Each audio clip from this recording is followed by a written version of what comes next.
جس نے اپنی بیوی کے پیٹ سے بچہ گروایا، چاہے وہ حمل 10 دن کا ہی کیوں نہ ہو، 15 دن کا کیوں نہ ہو، حمل ٹھہرنے کے بعد گربھ کے اندر بچہ ٹھہر جانے کے بعد اس کو گروانا اتنا بڑا جرم ہے، اتنا بڑا جرم ہے کہ بخاری شریف کی حدیث ہے، اللہ کے نبی فرماتے ہیں جس نے دنیا میں اپنے بچے کو اپنی بیوی کے پیٹ سے ابارشن کروا دیا، گروا دیا، اسقاط کروایا، قیامت کے دن اللہ تعالیٰ اس بچے کو ہاتھ دے گا، پیر دے گا، زبان دے گا، آنکھیں دے گا، سر دے گا، یہ بچہ ایک بچے کی شکل اختیار کرے گا۔ بخاری کی روایت ہے جاء یوم القیامہ ومعلق بین ثدیہا، قیامت کے دن وہ بچہ اس حال میں آئے گا کہ وہ اپنے ماں کی دونوں پستان سے لٹکا ہوا ہوگا، اپنے ماں کے دونوں سینوں سے لٹکا ہوا ہوگا، اپنے ماں کا دودھ چوس رہا ہوگا، اپنے ماں کے پستان سے لٹکا ہوگا۔ اللہ کہے گا اے بچے تجھے بھی کچھ کہنا ہے، اللہ اس بچے کو زبان دے گا، یقول وہ بچہ اپنے ماں کی پستان چھوڑے گا، پھر اوپر دیکھے گا، کہے گا یقول یا ربی ہذہ امی قتلتنی، اللہ یہ میری ماں ہے جس کے پستان سے میں لٹکا ہوں، اللہ یہ میری ماں ہے جس کا میں دودھ پی رہا ہوں، اللہ یہ میری ماں ہے جس کے سینے سے آج میں لگا ہوں، اللہ یہ میری ماں ہے جس نے دنیا میں مجھے مار ڈالا تھا، اللہ یہ میری ماں ہے جس نے دنیا میں مجھے قتل کر دیا تھا، اللہ یہ میری ماں ہے جس نے دنیا میں مجھے جینے نہیں دیا، مجھے دنیا میں آنے نہیں دیا، اللہ یہ میری ماں ہے جس نے دنیا میں مجھے بھلا دیا تھا، میرا قتل کر دیا تھا، میرا مرڈر کر دیا تھا، اللہ یہ دنیا میں میری نہ ہوئی، آج آخرت میں تو اس کا مت بن، آج آخرت میں تو اس کا مت ہو، اے اللہ تو میری ماں کو جہنم میں ڈال دے، اللہ میری ماں کو جہنم میں پھینک دے، میری ماں سے مجھے کوئی ہمدردی نہیں ہے، یہ دنیا میں میری نہ ہوئی، آج تو اس کا نہ ہو۔ قیامت کے دن یہ بچہ اپنی ماں کو جہنم میں لے جائے گا، اللہ رب العالمین اس بچے کو تو نہیں لیکن اس کی ماں کو اس بچے کے کہنے پر جہنم میں ڈال دے گا۔ جس ماں نے دنیا میں ابارشن کرا کے اپنے بچے کو گرایا ہے، تم اپنے حلال بچے گرا دیتی ہو، اپنے شوہر کے بچے گرا دیتی ہو، صرف اس لیے کہ وہ لڑکی ہے۔ اسلام نے تو حرام اولاد کو بھی گرانے کی اجازت نہیں دی ہے۔ اس واقعے کو نہیں پڑھا جو اللہ کے رسول کے پاس ایک عورت آتی ہے اور کہتی ہے انی قد اصبت الحد یا رسول اللہ، اے اللہ کے نبی میں حد کو پہنچ چکی ہوں اور مجھے پاک کر دو۔ اللہ کے نبی نے کہا ٹھیک ہے اس کو لے جاؤ سنسار کر دو، کہنے لگی میرے پیٹ میں بچہ ہے، آپ نے کہا پھر تجھے ابھی سنسار نہیں کیا جائے گا، جاؤ جب بچہ پیدا ہو جائے تب آنا۔ بچے کو لے کر آئی گا، اب تو پیدا ہو چکا ہے، آپ نے کہا اس بچے کے ہونٹوں میں تیرا دودھ لگا ہوا ہے، مطلب اس بچے کو تیرے دودھ کی ضرورت ہے، جب تک وہ تیرا دودھ پیے گا تجھے قتل نہیں کیا جائے گا، جب وہ تیرا دودھ چھوڑ دے اور روٹی کھانے لگے تب تجھے قتل کیا جائے گا۔ اسلام تو حرام اولاد گرانے کی اجازت نہیں دیتا، تم تو اپنے حلال اولاد گرا دیتی ہو۔ قیامت کے دن یہ عورتیں بہت سخت عذاب میں مبتلا ہوں گی جنہوں نے دنیا میں اپنے بچوں کو گروایا ہے۔ حمل ٹھہرنے کے بعد چاہے وہ 1 دن کا ہی کیوں نہ ہو، حمل ٹھہر گیا، رپورٹ میں آ گیا کہ حمل ٹھہر گیا، اب آپ بچے کو نہیں گرا سکتے ہیں، ایبارشن نہیں کرا سکتے ہیں۔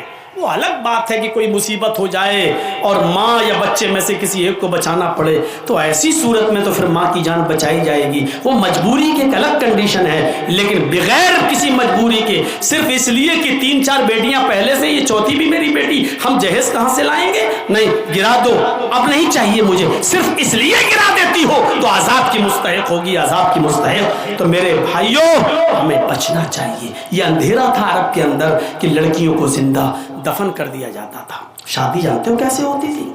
شادیوں کا رواج بہت برا تھا۔ ایک لڑکا کسی لڑکی سے شادی کر کے لاتا تھا، پڑھیے بخاری کتاب النکاح، زمانے جاہلیت کی نکاح پر نظر ڈالیے، ایک لڑکا کسی لڑکی کو نکاح کر کے لاتا تھا لیکن اس کے ساتھ رات سوتا نہیں تھا، جس کو ہماری زبان میں بولا جاتا ہے شب زفاف نہیں مناتا تھا، اور جس کو ہماری عام بھاشا میں بولا جاتا ہے سہاگ رات، وہ لڑکا اپنی بیوی کے ساتھ نہیں مناتا تھا۔ شادی کر کے لایا, ودا کر کے لایا, رخصتی کر کے لایا, گھر میں لایا, لیکن نہیں ملتا تھا, بلکہ وہ لڑکا, وہ پتی, وہ دولہا اپنی بیوی کو اپنے دوست کے حوالے کر دیتا تھا اور کہتا تھا کہ لو جاؤ تم اس کے ساتھ اور اس کی شرمگاہ حاصل کرو, یعنی اس کے ساتھ زنا کرو. اور جب اس کے دوست سے یہ بیوی حاملہ ہو جاتی تھی, یہ لڑکی حاملہ ہو جاتی تھی, تب پتہ چلتا تھا حاملہ ہو گئی, تب یہ اصلی پتی جاتا تھا اور اپنے دوست سے اپنی بیوی کو لے کر آتا تھا. اور ایسا اس لیے کیا جاتا تھا تاکہ بچہ نیک پیدا ہو. بتائیے, ان کے ہاں نیک بچہ پیدا ہونے کا یہ تصور تھا کہ جب تک شوہر شادی کے بعد اپنی بیوی کو کسی دوست کے بستر پہ نہ بھیج دے اور اس سے حمل نہ ٹھہر جائے, تب تک اس بیوی کو اپنی بیوی کی طرح نہیں اپنایا جا سکتا ہے, اس سے ملا نہیں جا سکتا ہے. اور یہ اس سماج میں اس لیے ایسا کیا جاتا ہو کہ اس سے بچہ شریف پیدا ہو. تو وہاں کی شرافت آپ سمجھ سکتے ہیں. جیسے ہمارے ملک میں ایک دھرم ایسا بھی ہے جس کے بڑے بڑے گرو ننگے رہتے ہیں, مارکیٹ میں ننگے گھومتے ہیں اور عورتیں ان کے پیچھے پیچھے گھومتی ہیں. اور ایک جگہ جب وہ بابا بیٹھ جاتا ہے تو اس کے اوپر سر پہ دودھ ڈالتی ہیں. آج بھی یہ پرچلن ہے. اور وہ دودھ جب بہتا ہوا اس بابا کے مشین کے پاس آتا ہے, وہ گرو گھنٹال جو بنا بیٹھا ہے ننگا, جب بابا کی شرمگاہ کے پاس آتا ہے وہ دودھ اوپر سے, تو اس کو کٹورا لگا کے ایسے بھر لیتی ہے. اور وہ دودھ گربھوتی عورتوں کو پلایا جاتا ہے, حاملہ عورتوں کو پلایا جاتا ہے. کیوں؟ تاکہ بچہ نیک پیدا ہو.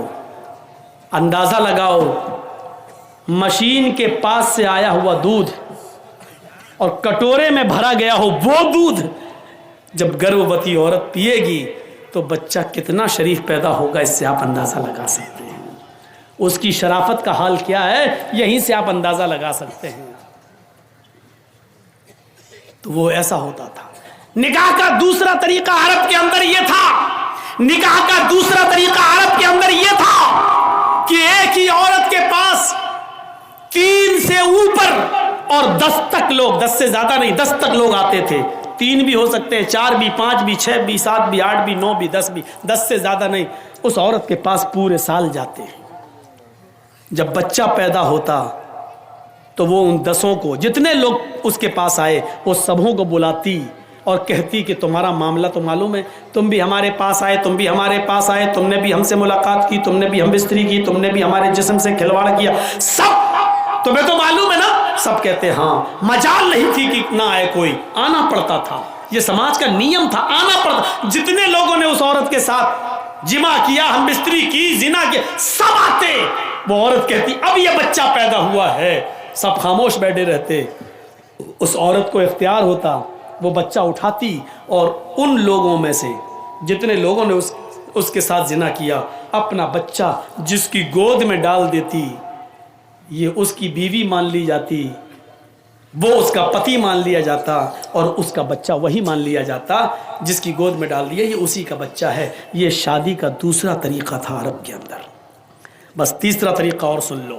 تیسرا طریقہ یہ تھا کہ گنتی کی کوئی تعداد نہیں تھی. عورت اپنے گھر میں ہری جھنڈیاں لگا لیا کرتی تھی.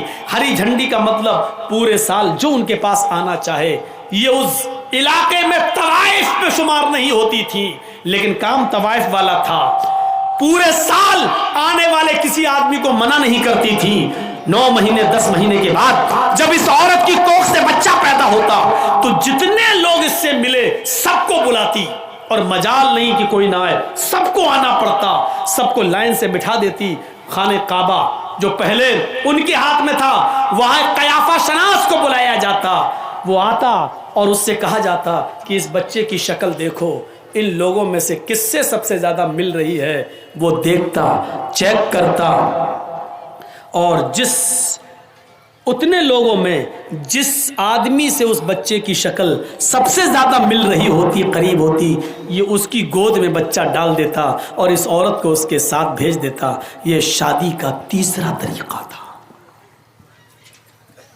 محمد اندھکارم ناشم, محمد آئیں گے تو اندھیرا ناش کر دیں گے. اب دیکھیے اسلام جب آتا ہے تو زمانے جاہلیت کے سارے نکاح ختم کر دیے جاتے ہیں، اور اسلام نے عورت کو اتنی عزت دے دی کہ اب نکاح کے لیے جب بیٹھ گیا دولہا، پہلی بات تو بارات کا تصور ہے نہیں، اب آ گئی تو بیٹھ گیا تو پہلے لڑکے کا نکاح نہیں ہوگا، پہلے لڑکی کا ہوگا۔ ایک وکیل، دو گواہ لڑکی کے پاس جائیں گے، اس سے پہلے اجازت لیں گے، تمہارا نکاح فلاں کے ساتھ کیا جا رہا ہے، کیا تمہیں قبول ہے؟ وہ دستخط کرے گی رجسٹر پر، اور اس کا دستخط ہی یہ مان لیا جائے گا کہ اس کی اجازت ہے، پھر اس کے بعد لڑکے کا نکاح۔ یہ اسلام نے عورت کو عزت دی ہے، زبردستی کوئی کسی لڑکی کے ساتھ نکاح نہیں کر سکتا ہے۔ کچھ جاہل لوگ ایسے ہوتے ہیں، لڑکی کا نکاح کرنے گئے تو وہاں کہتے ہیں ہاں بیٹا فلاں کے ساتھ تمہارا نکاح ہو رہا ہے، تم نے قبول کیا؟ اب وہ بیٹھی ہے بیچاری شرم کی وجہ سے، اور یہ زبردستی ارے بولو بیٹا کیا، وہ شرما رہی ہے، اب بار بار کہلوا رہے ہیں بولو کیا، اب وہ بیٹھی ہے بیچاری، اب اس کی سہیلیاں بھی اس سے کہہ رہی ہیں بول دے ہاں ہاں بول دے۔ ارے جاہلو، زندگی بھر جاہل ہی رہو گے، پاگل رہو۔ جب حدیث میں ہے اذنھا سماتھا، اس کی خاموشی ہی اس کی اجازت ہے، تو کیوں زبردستی اس سے کہلوا رہے ہو؟ کنواری ہے، باقرہ ہے، غیر شادی شدہ ہے، اس کا زبان سے بولنا ضروری نہیں ہے۔ ایک بار آپ اس سے پوچھئے کہ فلاں فلاں کے ساتھ تمہارا نکاح کیا جا رہا ہے، کیا تم اس لڑکے کے ساتھ نکاح تمہیں قبول ہے؟ بس ایک بار اس سے پوچھئے، وہ خاموش ہو جاتی ہے، وہی اس کی اجازت ہو گئی۔ مت پوچھواؤ زبردستی، وہ خاموش رہتی ہے تو سمجھ لو کہ وہ راضی ہے۔ شرمیلی ہوتی ہیں لڑکیاں، نہیں بولیں گی جلدی، اس لیے بلواؤ نہیں زبردستی، وہ خاموش ہے، سمجھ لو کہ اس نے اجازت دے دی۔ رجسٹر بڑھاؤ اور کہہ دو کہ دستخط کر دو، پڑھی لکھی ہے تو دستخط کر دے، نہیں پڑھی لکھی ہے تو انگوٹھا لگا دے، ہو گیا نکاح، اس کی اجازت ہو گئی، فرشتے کو بھیج کر اس کی اصلاح کر دیتا ہے، نہیں آپ نے یہ غلط کیا، بلٹ اصلاح ہو جاتی ہے۔ تو بنانے والا اللہ جب کسی کو بڑا بناتا ہے تو بنانے والا غلط نہیں ہو سکتا، اور جس کو بنایا گیا وہ بھی غلطی نہیں کر سکتا۔ اس لیے اس عقیدے کو اپنے ذہن میں رکھیے، ہم نے جن کو بزرگ بنایا، چاہے وہ ابو حنیفہ ہو، امام شافعی ہو، امام مالک ہو، احمد ابن حنبل ہو، یا ایکس وائی زیڈ کوئی بھی بزرگ ہو، اس سے انسان ہونے کے ناطے سے غلطی ہو سکتی ہے، لیکن اللہ نے جس کو بزرگ بنایا ہے وہ غلطی نہیں کر سکتا ہے، کیونکہ ان بزرگوں کو بزرگ ہم نے بنایا ہے، اور محمد کو بزرگ اللہ نے بنایا ہے۔ اللہ جس کو بزرگ بناتا ہے وہ غلطی نہیں کر سکتا ہے۔ پہلی چیز ذہن میں رکھیے۔ دوسری چیز یہ ذہن میں رکھیے، انسان جب کسی انسان کو بڑا بناتا ہے تو اس سے بھول چوک ہو سکتی ہے۔ آج سے 10 سال پہلے میرے استاذ نے مجھے کیا پڑھایا آج مجھے یاد نہیں ہے۔ آج ہم نے کسی بچے کو سبق یاد کرایا، کل سن رہا ہوں تو آدھا یاد ہے آدھا بھول گیا۔ کل میں نے 2 گھنٹے تقریر کی، کیا کی آج آدھی یاد ہے آدھا میں بھول گیا، اور کل جن لوگوں نے سنا تھا ان سے پوچھوں میں کیا بولا تو ان کو بھی کچھ باتیں یاد ہوں گی اور بہت سی باتیں بھول گئے ہوں گے۔ یہ اس بات کی علامت ہے، انسان جب انسان کو پڑھاتا ہے تو اس کا پڑھایا ہوا استاذ بھی بھول سکتا ہے، اور استاذ جس بچے کو پڑھا رہا ہے وہ بھی بھول سکتا ہے، پڑھانے والے سے بھی بھول چوک ہو سکتی ہے، اور جس کو پڑھا رہا ہے اس سے بھی بھول چوک ہو سکتی ہے، لیکن جب اللہ کسی کو پڑھاتا ہے تو اس سے بھول چوک نہیں ہو سکتی، اور جس کو پڑھا رہا ہے وہ بھی سبق بھول نہیں سکتا۔ اسی لیے قرآن نے کہا ہے سَنُقْرِئُكَ فَلَا تَنْسَى، اے محمد صلی اللہ علیہ وسلم ہم آپ کو ایسا پڑھائیں گے کہ آپ بھولیں گے نہیں۔ سَنُقْرِئُكَ فلا تنسا، جب فعل مضارع پر سین داخل ہو جائے تو اس کو قریب کے معنی میں، مستقبل قریب کے معنی میں کر دیتا ہے۔ سنقریؤک فلا تنسا، ان قریب ہم آپ کو ایسا پڑھائیں گے کہ آپ بھولیں گے نہیں۔ اور حقیقت میں اللہ نے محمد رسول اللہ کو جو پڑھایا، اللہ نے نبی اکرم کو جو پڑھایا، وہ سبق نہ نبی بھولے۔ اور آج نبی اکرم اس دنیا سے گئے ہوئے 1400 سال سے زیادہ کا عرصہ گزر چکا ہے، نبی اکرم کی پڑھائی ہوئی باتیں آج بھی مسلمان یاد رکھے ہوئے ہیں، اور قیامت کی صبح تک یہ سبق یاد رکھا جائے گا۔ قرآن جو اللہ نے نبی کو پڑھایا، یہ قرآن نہ تو نبی بھولے، نہ ہم بھولے، اور نہ قیامت تک یہ قرآن کو بھلایا جا سکتا ہے۔ یہ فرق ہوتا ہے انسان کے دوارا بنائے ہوئے بڑے انسان میں اور اللہ کے ذریعے بنائے ہوئے کسی بڑے بزرگ میں۔ تو یاد رکھیے، اللہ نے نبی کو محمد رسول اللہ کو بڑا بنایا ہے۔ تو محمد کس کے رسول ہیں؟ اللہ کے۔ 3 چیزیں، نام محمد، عہدہ رسول، اور یہ رسول کس نے بنایا؟ اللہ نے۔ یہ 3 چیزیں۔ یہاں نام آیا محمد۔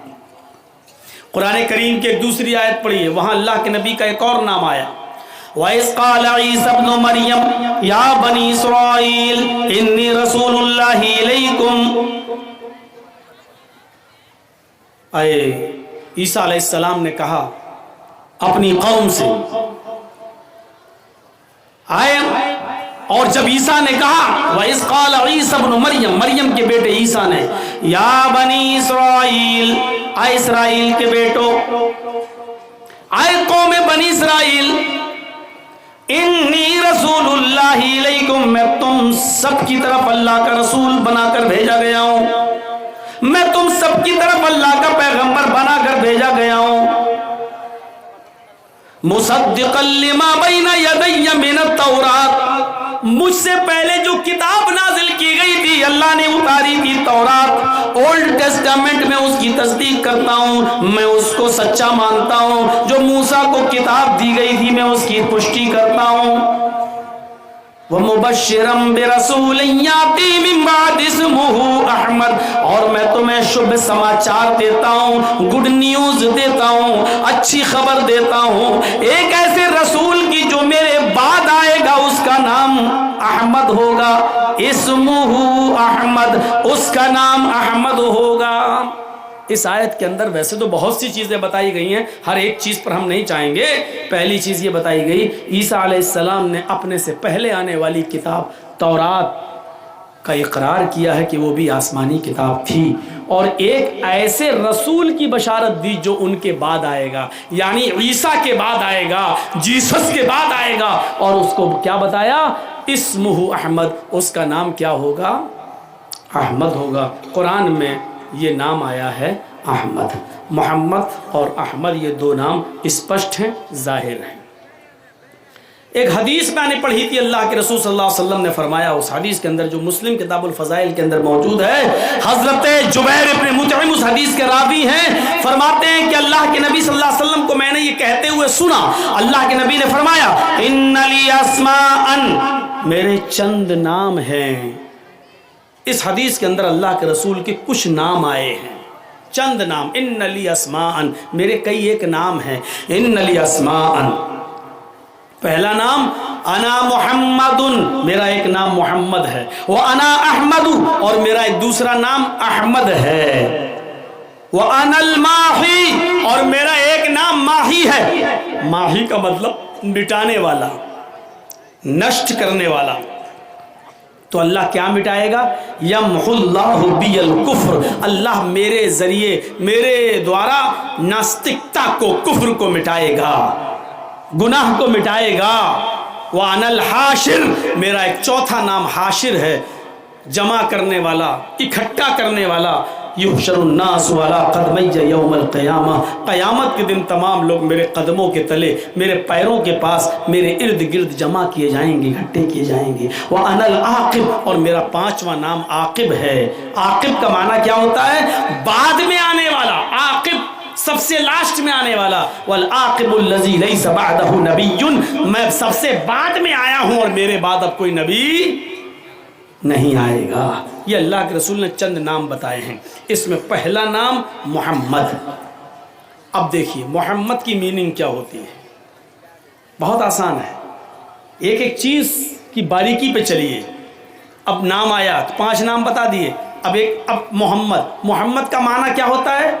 حمد یحمد تحمید، جس کا معنی ہوتا ہے تعریف کرنا، اور محمد باب تفعیل سے آبجیکٹ ہے، اس میں مفعول ہے، الفاظ کی زیادتی معنی کی زیادتی پر دلالت کرتی ہے۔ حمد یحمد تعریف کرنا، اور محمد یحمد بہت زیادہ تعریف کرنا، اور محمد جس کی بہت تعریف کی گئی ہو، میننگ دیکھیے، محمد جس کی بہت تعریف کی گئی ہو۔ اللہ کے نبی صلی اللہ علیہ وسلم جب اپنی ماں کے پیٹ سے باہر آئے، پیدا ہوئے، تو آپ کے دادا عبد المطلب نے آپ کا نام رکھا 7ویں دن محمد، اور ماں نے نام رکھا احمد۔ دادا نے نام رکھا محمد، پورا عرب کا علاقہ چونک گیا، یہ نام عبد المطلب نے رکھا محمد، جس کا معنی ہے بہت زیادہ تعریف کیا ہوا، جس کی بہت تعریف کی گئی ہو۔ حقیقت میں محمد رسول اللہ کی کائنات میں سب سے زیادہ، اللہ کے بعد سب سے زیادہ اگر کسی کا نام لیا گیا اور سب سے زیادہ کسی کی تعریف کی گئی تو وہ ہستی ہے محمد رسول اللہ صلی اللہ علیہ وسلم کی۔ محمد نام دیکھیے، جس کی بہت تعریف کی گئی ہو۔ عربی میں محمد، اس کو سنسکرت میں اگر ہم ترجمہ کریں سنسکرت میں، تو اس کو ہم لے جائیں گے، سنسکرت میں کہا جائے گا نراشنس۔ نر کے معنی انسان، ویکتی، اور آشنس کے معنی جس کی بہت پرشنسا کی گئی ہو۔ نر آشنس دو جملوں سے، دو شبد سے مل کر بنے گا، نر پلس آشنس، ملائیں گے تو کیا پڑھا جائے گا؟ نراشنس، جس کی بہت پرشنسا کی گئی ہو، یعنی محمد جس کی بہت تعریف کی گئی ہو۔ اب ویدوں میں محمد رسول اللہ کو نراشنس کہا گیا ہے۔ ادم جناوپشرتو نراشنسس تشوشیتے ششٹم سہسرا نویتم چکورم ارشمیدھوددمہے۔ اس سے زیادہ اسپشٹ کوئی منتر ہو ہی نہیں سکتا، جس نے محمد کو نراشنس کی شکل میں پیش کر دیا ہے۔ صرف لینگویج الگ ہے، زبان الگ ہے، لیکن چیز ایک ہی ہے۔ اور ایک ایک لفظ پر غور کیجئے گا۔ ادم حرف ندا، آئے، ادم آئے، جنا، ادم جنا۔ ایک شبد کی میننگ میں کہیں غلطی ہو تو پوری اجازت ہے، کیس کر سکتے ہیں آپ ہمارے اوپر۔ ادم آئے، جنا جنتا، لوگو۔ گویا کہ عربی میں اگر کہنا ہو آئے لوگو تو اس کے لیے کیا کہا جائے گا؟ یا ایھا الناس، اے انسانوں، ہے لوگو۔ ادم جنا، آئے لوگو، اپ شرط، غور سے سنو، اپ شرط، اپ مانی نیچے، شرط مانی کانوں کے نیچے سننا، کانوں کے نیچے سنو۔ کیا مطلب ہوا؟ کبھی کبھی آپ بولتے ہیں نا لگائیں گے تھپڑ کان کے نیچے، تو کان کے نیچے لگانے کا مطلب کیا ہے؟ زوردار۔ اپ مانی نیچے، بولتے ہیں نا مکھ منتری، اپ مکھ منتری، مکھ منتری کے نیچے، پردھان منتری، اپ پردھان منتری، یعنی پردھان منتری کے نیچے، ادھیکش صدر پریسیڈنٹ، اپادھیکش، اپ ادھیکش، ملائیں گے تو کیا پڑھیں گے؟ اپادھیکش، ادھیکش کے نیچے۔ تو اپ مانی نیچے، شرط کانوں کے، کانوں کے نیچے سنو، مطلب غور سے سنو۔ اور کوئی چیز جب یہ کہا جائے غور سے سنو تو اس کا مطلب یہ ہے کہ وہ بہت ضروری ہے، بہت امپورٹنٹ ہے، بہت مہتوپورن ہے۔ ادم جنا اپشرت، آئے لوگوں غور سے سنو، نراشنسس تشوشیتے، اس وشو میں، اس دنیا میں نراشنس آئیں گے، نراشنس آئیں گے، جن کی اتنی پرشنسا ہوگی، اس تشوشیتے کہ پورے وشو میں ان سے زیادہ کسی کی پرشنسا نہ ہوگی، ان کی اتنی تعریف ہوگی کہ ان سے زیادہ پورے وشو میں پھر کسی اور کی